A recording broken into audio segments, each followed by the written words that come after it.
Hello, everyone. Welcome back to another episode of the First Gen 101 podcast. Today, I am very fortunate to have Hasmik Vardanyan. Hasmik, thank you for being here today. Of course, thank you. It's my pleasure to be here. Great. So Hasmik and I met when she was a student at the Elizabeth Hobbs School of Law, most people know as Pace Law, and she was a legal intern at John Jay Legal Services, and John Jay Legal Services is home to Pace's legal clinics where students practice law under the supervision of an attorney. Hasmik, going back to those days as a legal intern, now you're a business owner. Yes. What do you remember most about being a legal intern at John Jay Legal Services? I do have some amazing memories from there. And looking at it broadly now, some of the experiences that I took were so amazing. The exposure that I would get being an intern, that at that time, I think I did not really realize how important it is, how great it is.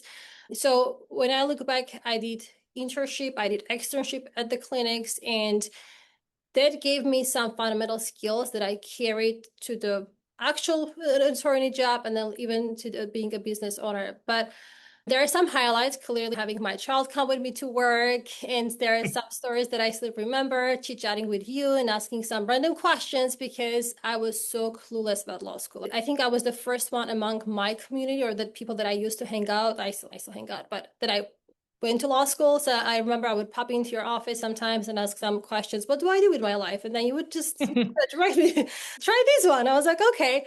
But I'll say that having that opportunity to be a student attorney, actually going and seeing a courtroom and talking there, it's something maybe students don't think how important it is, how great it is. When I was a DA after law school, and after a few years, not a few, maybe a year or two, we had the COVID. And I remember speaking with an attorney, and he was ADA, and he said, I've been here for about 6 months. I don't know what's a courtroom. And I was like, what do you mean you don't know what is a courtroom? You went through whole law school, you're at ADA, and during the COVID, which everything was closed. But I am lucky, I always say, having the people around me who guided me and supported me. Try this, try that. I had my professor from John Jay push me to do a second chair trial with him when I was a 1L. At that time, I was like, this is cool. And now when I look back, I'm like, that was huge. So some great memories from the clinic. You own your own firm, but before we get into that, let's take it back just a few more years prior. When did you decide to become a lawyer? I'm not a typical person who can say, oh, I've been arguing since I was 5 years old, and my family said you will be a great attorney. I came to USA when I was 17 years old after high school. So everything was a bit new for me. I was lucky enough to get a job in a law firm where I would do scanning only. So that was a bit of an exposure where like, okay, this is an attorney, this is what they do. But I was slightly lost, and I didn't think that law school is something I would pursue. It was later on in my journey in school at John Jay College of Criminal Justice, where I did my bachelor's. I started community college and I transferred to John Jay. And I was speaking with a professor and I said, I work in this law firm and I think I would love to be a lawyer, but I know I cannot. I'm thinking maybe ESL professor, ESL teacher. And she looked at me, she said, Margaret Fletcher, I think that's the last name of the professor. And she said, why do you think you can't? And I said, I was not born here. English is my, I think, third language at this point. Some of the things that I read, I don't even understand. And she gave me so much confidence within 30 minutes that I walked out of that room conference and I said, okay, I'm going to law school. So what helped me, what triggered or where the interest is stemming from, I had to navigate through certain things on my own as a person who came later on, enrolling in college, understanding how the system works, applying to certain things and being denied. Then you have to go back and try to find that person who made the decision and see if they can change the decision. These are things that I think help me understand how I can help others. When I learned I can enroll in Kingsburg Community College, I had 3 other of my friends enrolled there, even though they were like, I don't know if I want to go to college. I was like, I found a way to do it online. We're all going to college. So these are things that I was like, I can do that and even better things if I have the education. So that's what triggered me to look into the law school. And then being in the law firm and working as a paralegal gave me the skills later on to start doing on my own, handling cases on my own. So we know from what you shared that you were a assistant district attorney at the Bronx DA's office, and I know you worked there for a few years.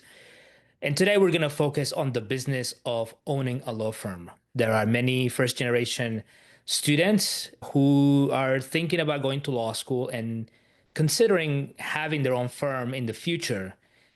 I want to focus on the business of owning a law firm because I think that's something that students should really think about before they decide to do it, because as you're going to share with us, that can be different than actually practicing law.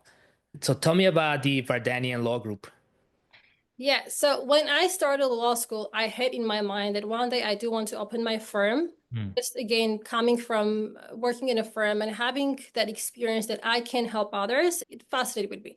Down the road, in my heart, I knew, but when I was in the school, actually, from while I was a law student, I did explore different areas. I went to DA's office. I was an AD. I had an amazing courtroom experience. Then actually, I went to mid-sized insurance defense firm for about a year, and I did insurance defense work.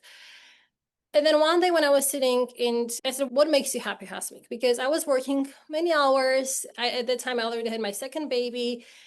And I always said, if I studied so much, I paid so much, I should be doing something that I truly enjoy to justify all the struggles, all the challenges that I had to go through. And I was sitting down with a friend and I said, actually, I should be opening my firm. That's why I went to law school. And she said, then just do it. And I just did it. And that's one thing that a lot of people fail to do certain things because they just don't do it. And it's baby steps, little steps, but then with the time, it compounds and you achieve what you wanted to achieve. So walking to law school, I knew I wanted to open my firm. I did reroute and I gained amazing experience. And I think that helped me to be a good attorney. As a business owner, I also watched when I was working as an attorney, I always watched as much as I could the business side of it. Mm. You know, what they do when the clients call, how they do the intake, how they assign the tasks, who does what. So I was curious about that perspective, knowing that one day I might open. So when I did open mine, I tried to implement everything that I learned. And that's why sometimes I find myself doing exactly the same thing that the other attorney would do in the firm, just because that's what I've seen and I just copy it in my head somewhere. So anyone who wants to open their firm, I would say there are certain things that I learned based on my journey. For example, you should have a good system. You should write down your workflows if you bring Mm. someone on board, the onboarding, right? So there's a lot of things that I learned based on mistakes or based on my experience. But if you are a person, whoever is listening to us, and you want to do something, can be opening a law firm, going to law school, starting a podcast, you just have to one day wake up and force yourself to do one thing out of that large project. That's how I lived my entire going to law school, getting all the credits, and just show up every day. And everything that you do has to take you one step closer to the end goal. I want to unpack some of the things you mentioned, especially because when we talk to prospective law students, they'll often ask, how can the law school, or just not just PACE, but any law school, help me in my path towards opening my firm? And so one of the things that we generally advise is, just as you mentioned, get an internship where you want to learn the operations of running a law firm. Just like you said, how do they handle intakes? How's HR? How do you train someone? One of the things that we used to tell students at the clinic was, I know that what you're doing today might seem very routine or like unnecessary. Like you may not see yourself doing this as a lawyer when you were doing mundane tasks like copies, and you might remember doing some of those and tasky things, so to speak. But when you have to then train somebody or have a workflow, you have to really understand how it works so that you can teach somebody how to do it, especially since it's going to be very hard for you to do everything on your own, especially if you want to scale your business, you're going to need to build your team. And speaking on those tasks, when you started your firm, what are some of the operational tasks that take more time than you expected? Very good question. Because I had that fear when I opened my firm and I said, at the end of the day, this is a business. You are not a salesperson. You know how to handle the phone calls. You know that someone calls, you have to pick up like certain tasks. But at the end of the day, I don't have an MBA and I have always thought I'm not a business person. I don't know how to sell. That's not mine. One thing that I came to learn is that it's part of it, you have to learn. But one key, if I can share with any other attorney who wants to open a firm, is that when I started a law firm in the beginning, I really went to every consultation with the curiosity, how can I help you? So I would always tell them, this is what I can do for you. This is how I can help you. I have the skills. And then at the end, then I will say, but this is how much it will cost you. And clearly, when you're new, your rate might be less than what others are charging. That could be something that the client is looking at. But also, by the time I got to that point, we identified the issue, we identified how I can help them, and that they need the help. So they were ready to hire me. And I realized that when you are looking at, as far as the sale portion, because it's a business at the end of the day, you're looking at that portion from that perspective, the conversion rate, like the people who hire, is higher because they understand you can help them, you care. And even today, when I have to delegate certain things to team members, I always tell them, please do not, when someone calls you and they tell you I need legal help, do not start with the money. No one, we all know it's part of it. But that person needs help and you are telling them, pay me this much or I'm not going to help you. That's not how I try to bring in clients. So that's one thing that I learned and helped me, that even though I'm not a business person, I don't know how to sell, if I'm approaching the problem from that perspective, it helped me to scale and then learn other basics of the sales system. As far as the operations, it takes so much time. It does take a lot of time. Some days I complain that I spent the whole week, did not even do one legal work, and they complained about that a lot. That's why having the system and workflows from the beginning is so important. Then you can have a team member come in and you can just delegate it to them. But the business side of it, when you have to first market to bring in a client. Then when the client comes in, you have to have someone ready to handle the client the best way to deliver the result. And in the beginning, as a business owner, you will wear those hats. Like I would market, I would speak to the client, I would sign the client, then I would do the work. We do have a system now that implements AI. It's very automated. I can click on something and it automatically sends a welcome message to the person. And I spent hours and a lot of money to build that. So I do say that if you're a business owner today, you should look into different ways to automate your system. That's the future, or implement AI in certain places. That saves a lot of time. And the second thing would be try to write down everything you do. For example, you have to send this message, like just type on a Word document and save it. Then you just give that to the other person. I wish I would have did it sooner as far as the writing down that this is a step one, step two. Now I'm going back and fixing those things. But as far as their system, I did from the first day, I wanted to create a system that I don't have to be part in it. It can work even though I'm out speaking with you, or I do want to go big conferences to learn. If I want to do that, then I should have a system that can run without me. So we did create that. But as a business owner, you cannot run away from that. When everything lays on your shoulders, if something goes wrong, it's on you. If something goes right, it's because of the team. I always look at it that way. So you have to, if you don't enjoy those things, I don't think that you should be a business owner, I would say, because there is no way to get rid of it completely. Presenting yourself as a solution. And it's obvious that people, or not obvious, but most people call attorneys when they have a problem. Very rarely do you call an attorney because you want to have coffee for the sake of it. Most of us call an Barely. attorney, right? Barely. But you're presenting yourself as a solution. It is already a form of marketing because you are a solution to their problems. And if you can prove yourself that you are solving their problem, I think people would be more than happy to pay you because they just want that problem solved. Number one. Number two, doing all these tasks and having these notes is something that we all have to do. And it reminds me of, for business owners, and it reminds me of what someone shared with me a few years ago. When you're a business owner, a solo practitioner, it's like playing tennis. You have to do everything. You have to run for the ball, you have to hit the racket, you have to keep your eyes on different parts.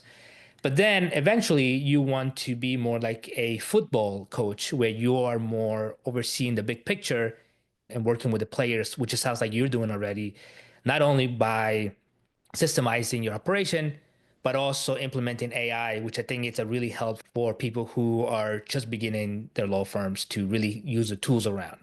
So on that note of putting these systems in place, How do you how do you balance the practicing law? Because I know you mentioned there are days that you don't necessarily practice law. How do you know, okay, this is where I really need to start focusing on my law work and putting aside the operations? In the beginning, I would just go as I would do as I go. And then there was some time that I said, being a business owner, a good team member, you also want to give others to be able to solve the problems on their own. So I said, okay, one day, at some point, if you have a question, you should be able to look into certain places and find those answers, which is going to give me time to focus on other areas of the practice, which is actually practicing the law, doing the legal work. So I started a system which I should be a bit more strict following that, but I would block some days. So I would say, okay, Monday and Wednesday is blocked. No clients, no phone calls, no one can talk to me. I will sit down and it's hard for me to focus some days. So I really have to be in a quiet place. I cannot have my children around me. I have to my coffee. Everything have to be ready so I can just sit and get the work done, especially with legal stuff. When you have to write a motion, it takes hours. You have to read different things. If I have to get out in every 5 minutes, I would literally forget what I read. It's bad, but it is what it is. So I would just time management. It would all come to time management. I would block, I still do. I block certain days, Mondays and Wednesdays, unless it's emergency, it's only legal work. So I will not have any consultations, phone calls, and some weeks were good with that. Some weeks were not. Some weeks were not. Sometimes they ask me to open a day because we have something, a client who cannot do another day, and I would do that. I would also say that just not to sugarcoat and everything. I open my firm the next day, I hired my team, and now we're doing these amazing things. If you're, because I had some people reach out to me and say, Hasmik, I want to do this. And I will always in the beginning say, go it. I will help you with everything. Open it. I will register your LLC. I will give you all my tools. But with some time, I realized there are some days it's really hard. So you Mm, have to enjoy that journey. If you're only about the product, like when you see that you have to see the result, it will be really hard for you to be a business owner and an attorney because you have to enjoy the journey. Some days are tough. Some days you have to make very hard decisions for the sake of the business, and it's part of it. And if you enjoy that process, if you're in for the journey, it's manageable. But mm. if not, then it's hard because you have to really do time management, block your days, and then you have to have some days where you do marketing, get out, talk to people, and train the team. So I love it, I enjoy it, but there are some days that I'm like, why did I even do this? You hear that when you talk to business owners, I think they all say that. They start like, why did I do this? But you mentioned there are rewards and you have to also learn to say no in sometimes because otherwise you won't be enjoying your journey. Something you said that caught my attention. You need to have those days where you're focused, where you have even your coffee in a certain place or in a certain way. I know friends who own other companies who tell me that they eat the same thing every day. They eat oatmeal every day because they know that it takes a minute to put in the microwave and it's one less thing they have to do is they cut the to-dos. If you're talking to a student right now who say call you and say, hey, Hasmik, I'm really passionate about starting my own law firm. I think I got a good grasp of this area of law and I know I think I can get clients and really make a difference. What would you advise a student what they should be looking at, like more than just the area of law that they're working in, business side, what they should be looking out for, what kind of questions they should be asking? I think even when you're in law school and you want to practice criminal law, you want to be a criminal attorney. Let's put aside for a second the being a business owner. But anything that you want to work, I think you have to reach out to your mentor, or your professor, or the person who's actually doing that, and ask what your day-to-day activities look like. Do you really dress up and go to court every day and win arguments?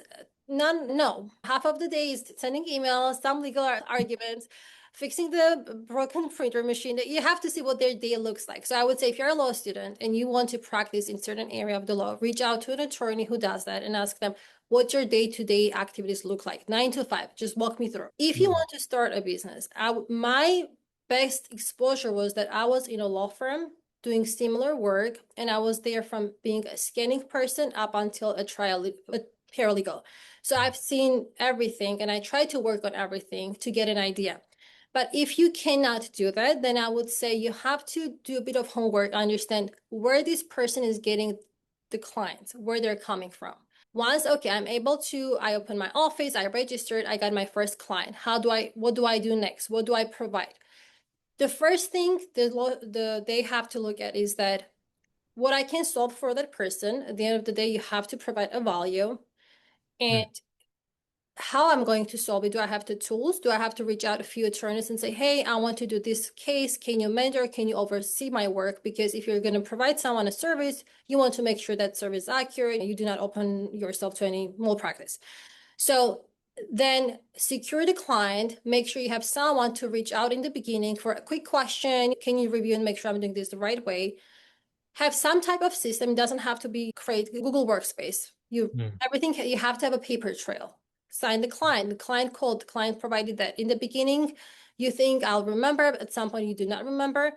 And it's really hard to say this, but at the end of the day, I came to learn my first enemy is that client. When you do so many amazing things, thank you, Hasmik. You do one thing or you refuse to take one case for them because you know already them, you're the worst person. So you always want to protect yourself. And it is what it is in this world. So you want to have a paper trail. Spoke with the client said ABC. Prepare this, send everything. If you send out, have to be, again, paper trail, certified mail, so you have a proof of what you did. If you want to open an immigration law firm or a personal injury law firm, you have to know how to bring a client, learn the skills, take some CLEs, go work with someone as an intern just to know what they do every day. Have someone you can reach out for quick questions if, whenever you're hesitating if you're doing the right thing or not. Don't be scared to charge money. I did so much pro bono work in the first years. At some point, I had one of my team members call me and she said, if you sign up another pro bono case, we're all quitting. You have to charge, you have to value your time. If you don't value your time, they're not going to value your time. That's one thing that I came to learn. Good advice. And something that I'm working on, stay in contact. If you have one client, you did something, they're happy, maintain the contact. It's something I always struggled with all my networking relationships. I have to fix that. It's really hard for me and I'm very bad with that. But if you can maintain the contact, just send them once in a blue moon, hey, how are you? Checking in. That's how you can open your network, generate more clients, and basic communication. I would say opening a business 101 would be that. No, there's a lot to unpack there. And I thought it was funny that somebody in your team had to basically force you to stop or maybe slow down a little bit. But another thing that you mentioned, I think is really important for people to understand is that if you don't value your time, they're not going to value you. This is how we are wired. So that I think that was really, really key. Then another thing is the network. We talked about this in other episodes about how important it is to maintain your network.